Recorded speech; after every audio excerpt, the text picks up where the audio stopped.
Hello and good morning everyone. I am Mariel Langam from BSED English 2.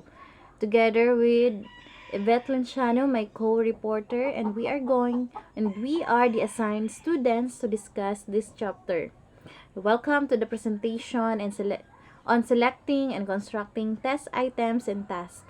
Today, we will explore the importance of test items and tasks, as well as the guidelines and best practices for creating effective assessments.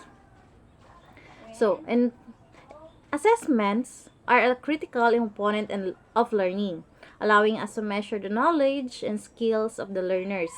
Test items and tasks provide valuable insights into learners' understanding of the subject matter, enabling educators to make informed decisions about their progress. So, when selecting test items and test items, it is essential to begin by clarifying the learning objectives and desired outcomes.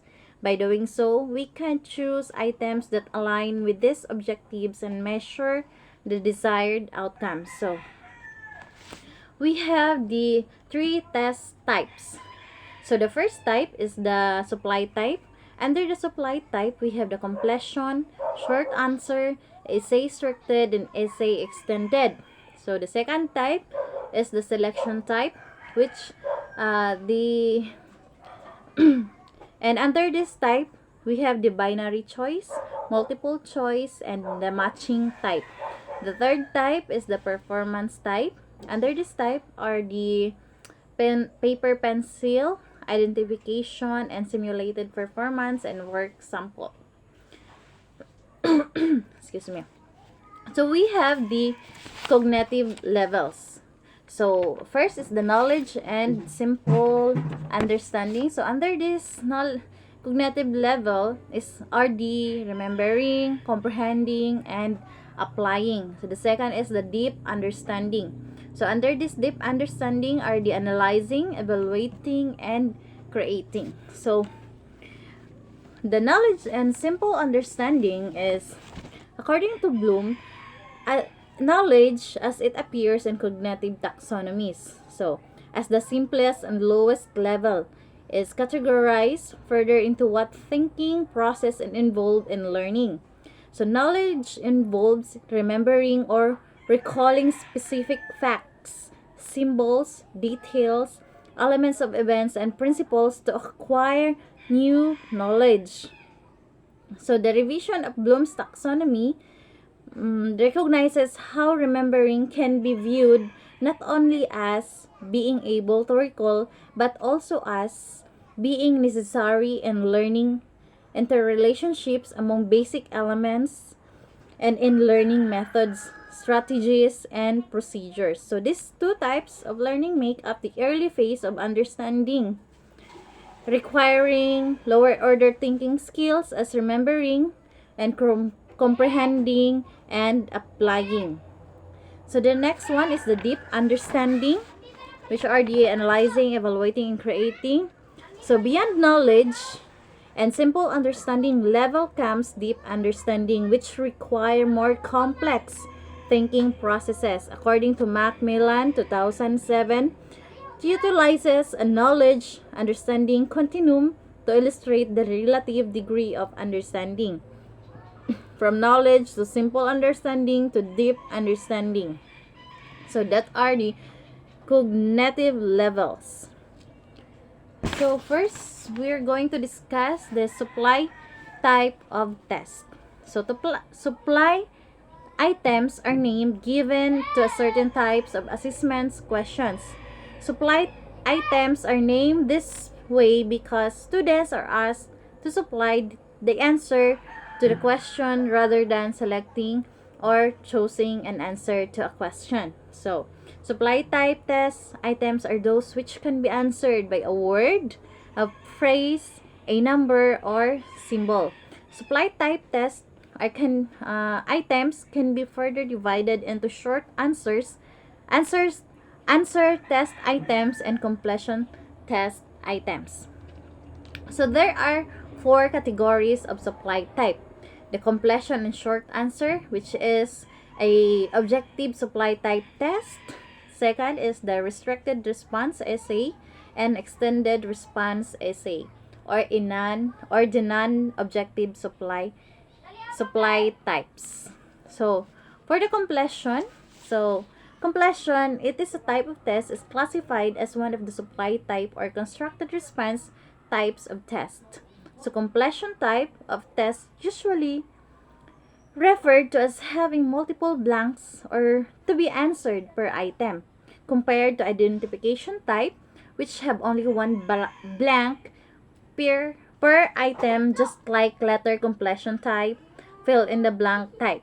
So this completion type is a type of test in which the participant is usually required to supply a missing phrase, word, or letter in the written text. In nonverbal completion test, a missing number, symbol, or a representation must be supplied. So, here are the examples of the completion type test.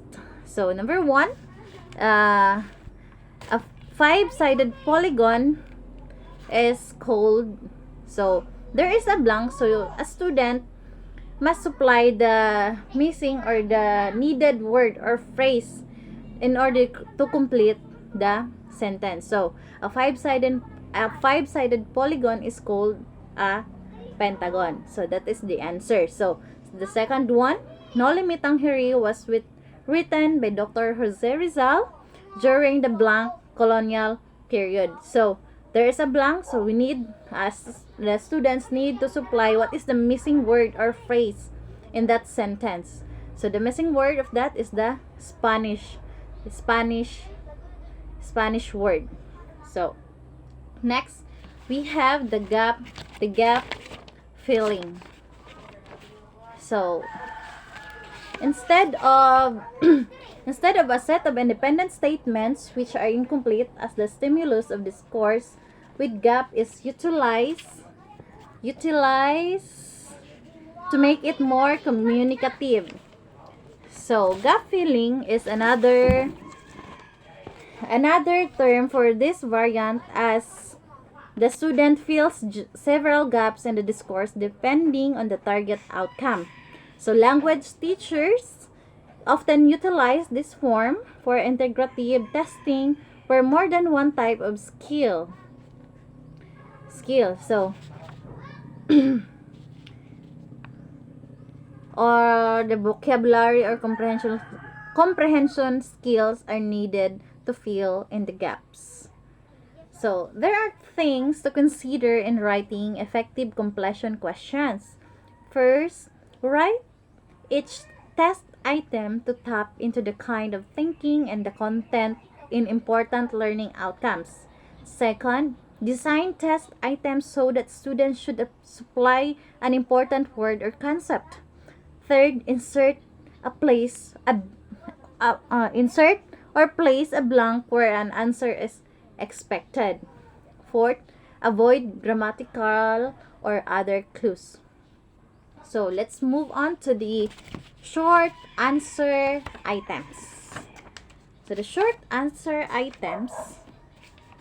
Where's that? The short answers items is relatively short answers are constructed as direct answers to questions instead of supplying words to complete statements. So short answer items can be answered by a word, a phrase, or a number. The two types of short answer items question the two types of short answer items question and completion, also referred as fill in the blank, are essentially the same except for format. So we have the guidelines in constructing short answer items. First, provide a clear and definite directions. Then second, avoid limitless or excessive wording or information. Third, make sure that the answer key matches the items in the test. The fourth is avoid giveaway items.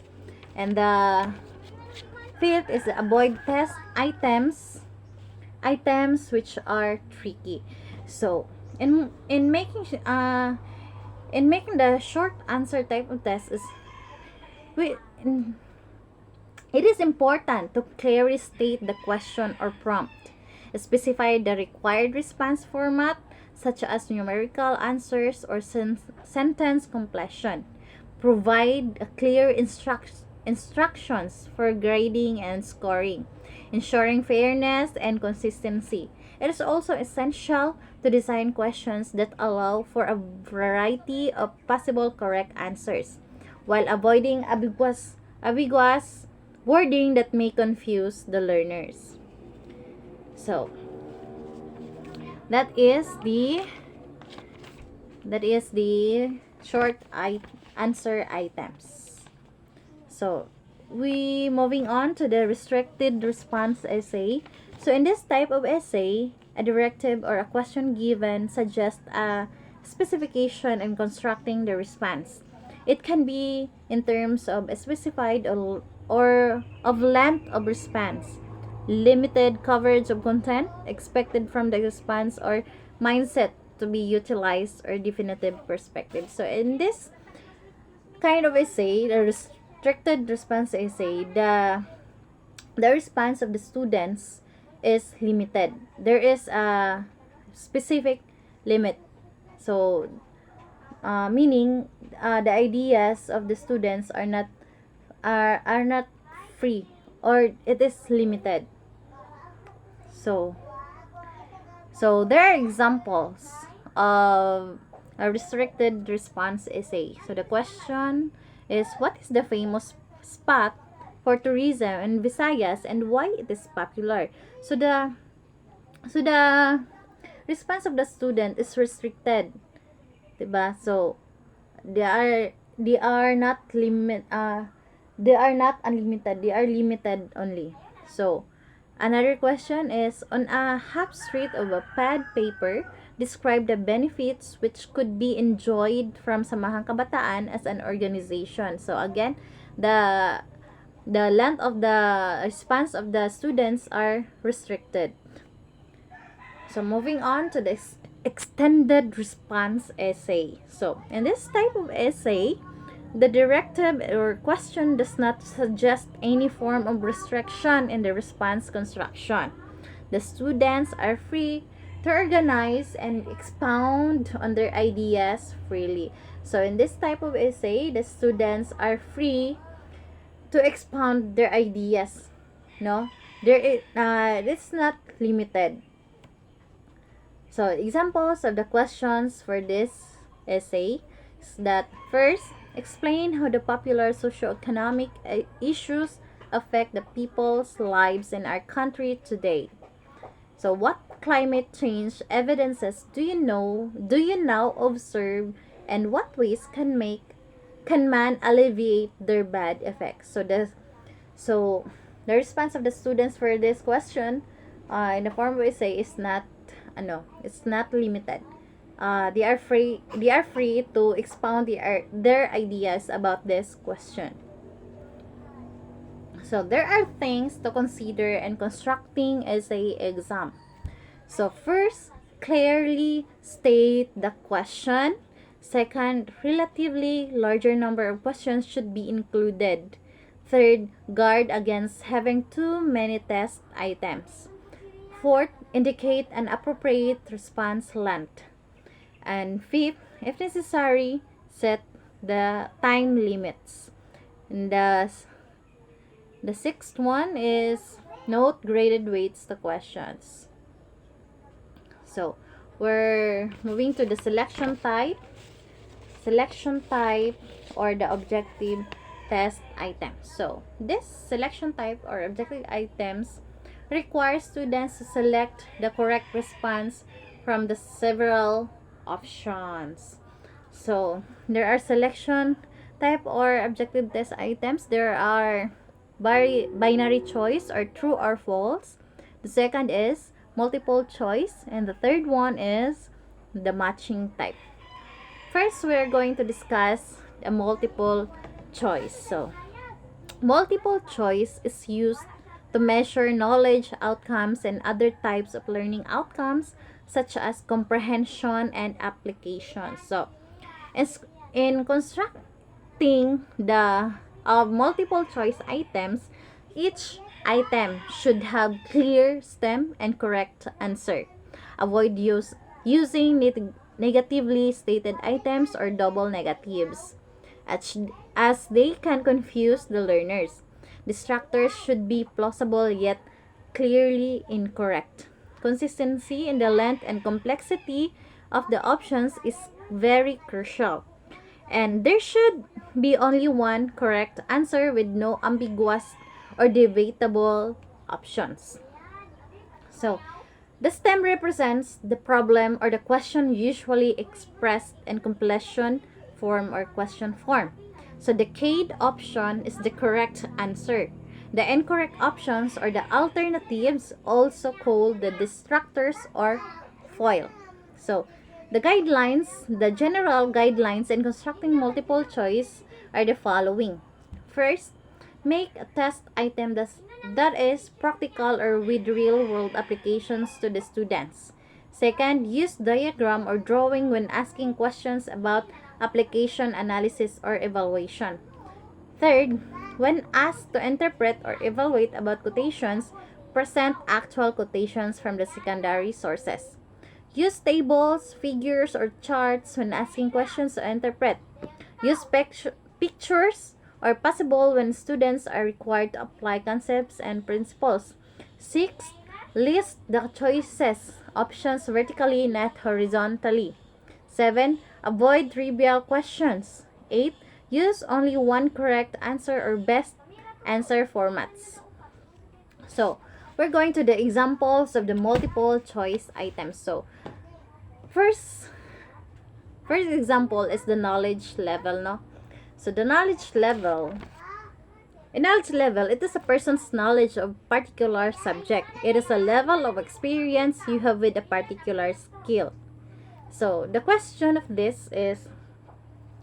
example question is the most stable measures of central tendencies is the blank. So, what do you think is the answer for this question? So, the correct answer for this question is the letter A, which is the mean. So, the next level is the comprehension level. So, in this comprehension level, it is the ability to grasp the meaning of material may be shown by translating material from one form to another, by interpreting material, explaining or summarizing, by estimating future trends. It is a very important level of understanding, no? Because it provides the foundation for more advanced comprehension. So, the given question here is which of the following statements describe the most describe normal distribution. So the correct answer for this question is the letter B. So let's move on to the application level. So application level, this is the ability of the students or the learners to use learned materials in new and concrete situations. May include the application of such things as rules, methods, concepts, principles, laws, and theories. So the given question is, what is the standard deviation of the following scores of 10 students in mathematics quiz? So, the scores are the following: 10, 13, 16, 17, 19, 20, 20, 20, and 25. So, the correct answer, with the use of the learned materials of the students, so the students may apply what he or she has learned through the materials during the discussion of her teacher or his teacher. So by doing that, by applying of his or her skill, she can she can know the answer of this question. So the correct answer of this question is the letter A. So next is the analysis level. So this level, this is the ability. The analysis is the ability to break down material into the component parts so that its organizational structure may be understood or may include identification of the parts. Analysis of the relationship between parts and recognition of the organizational principles is involved. So the question is, what is the statistical test used when you test the mean difference between the pre-test and the post-test? So the answer of this question is the letter B. So let's move on to the matching type. So matching type item consists of two columns. Column A contains the descriptions and must be placed at the left side, while the column B contains the options and placed at the right side. So this is very familiar to us since every exam there is a matching type that is paper. So this is now the format of the matching type, which is the column B is placed at the left side, while which is the description, while the column B is placed the right side. Now, so this is the format of the matching type. So as a student, the students will choose the correct answer in the column B and write the blank provided in the column A. So that ends with my part, and thank you very much for listening. So let's welcome my